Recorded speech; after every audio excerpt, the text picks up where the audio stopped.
Olá meninas, estou a fazer um trabalho que pelos vistos não irei conseguir acabá-lo a tempo de me encontrar com vocês. Será que nos podemos encontrar amanhã, em vez de hoje? Claro que sim. Está a ser um trabalho sobre o quê? Sobre o desenvolvimento de medicamentos. Já agora, sabiam que este processo, desde a descoberta de possíveis compostos para o tratamento de determinada doença até à sua introdução no mercado, demora 10 a 15 anos, às vezes mais? Tanto tempo? Acreditava que demorava alguns anos, mas não acima de 10.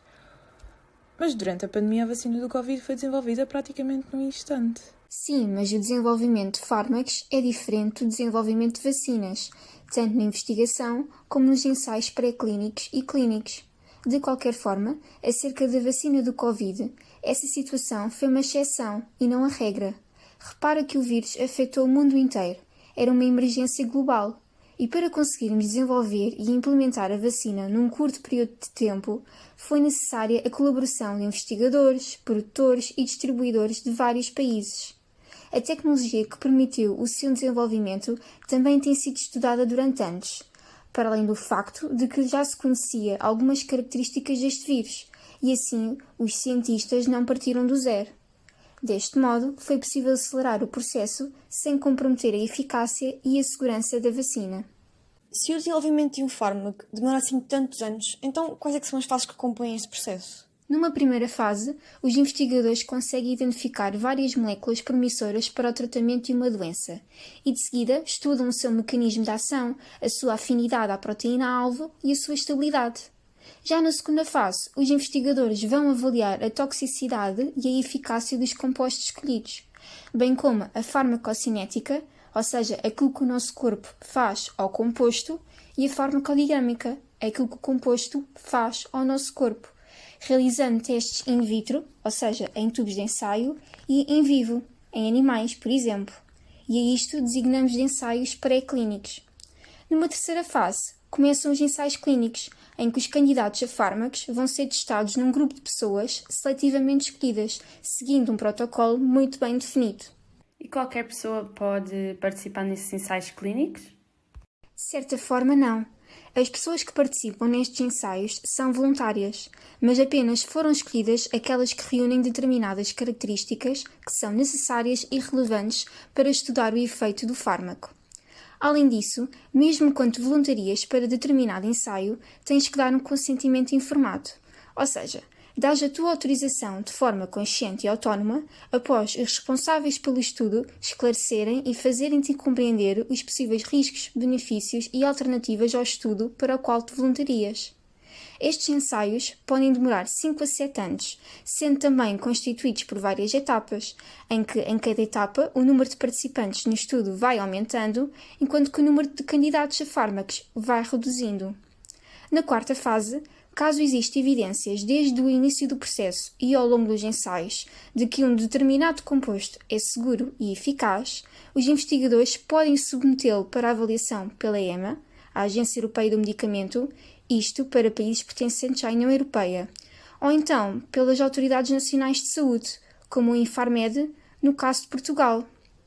Estas entidades irão examinar todos os dados recolhidos e tomar uma decisão quanto à aprovação e comercialização do medicamento. No caso dos Estados Unidos, a avaliação é feita pela FDA, certo? Exato. Cada país tem o seu próprio processo de aprovação e diferentes entidades reguladoras. Portanto, o facto de um fármaco ser aprovado e comercializado num país não significa que ele o seja noutro país. Então, e relativamente ao custo? Um processo tão longo, certamente, deve requerer um grande financiamento. Sim, para o desenvolvimento de um fármaco inovador, estima-se que sejam gastos 2 bilhões de euros. Já agora, na primeira fase, os cientistas podem determinar 5.000 a 10.000 possíveis compostos, mas apenas um é aprovado no final. Estamos perante uma taxa de sucesso de 0,01%. Sinceramente, isso parece um processo pouco sustentável. O fármaco aprovado então terá de ser capaz de rentabilizar o dinheiro gasto. É verdade, mas nem sempre acontece. Apenas 2 em cada 10 medicamentos aprovados recuperam o investimento. Estima-se que dos 10.000 candidatos, apenas 250 entram nos ensaios pré-clínicos e 5 nos ensaios clínicos. porque, por exemplo, a eficácia e a segurança verificada em animais pode não ser a prevista nos humanos. A estes obstáculos encontrados designamos de Val da Morte.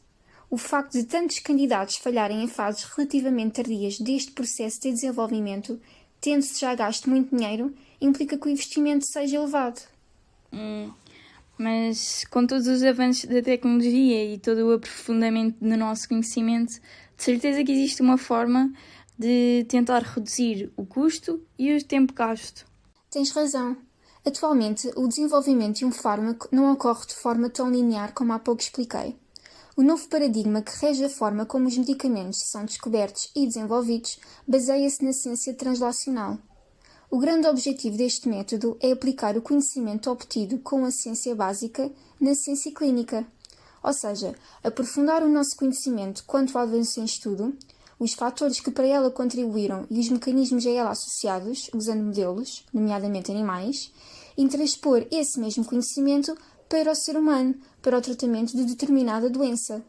Do mesmo modo, a partir da aplicação do tratamento em humanos, transpor o conhecimento obtido quanto à eficácia e efeitos do composto para o laboratório, de forma a melhorar o fármaco ou a proporcionar novas informações para novos tratamentos. No fundo, este processo translacional é um método bidirecional, que possibilita que os fármacos administrados nos ensaios clínicos tenham a maior taxa de sucesso possível em termos de segurança e eficácia. Além disso, o desenvolvimento translacional implica simultaneamente uma maior colaboração entre os centros académicos associados ao estudo da ciência básica e as companhias e indústrias farmacêuticas responsáveis pelos ensaios clínicos. Faz sentido. Assim é possível discriminar os candidatos a fármacos logo no início do processo de desenvolvimento e diminui significativamente os custos associados. Isso mesmo. Bem, meninas, eu tenho de ir acabar o trabalho. Vemo-nos amanhã. Beijinhos! Ok, adeus. Adeus, meninas, Adeus, beijinhos. tchau.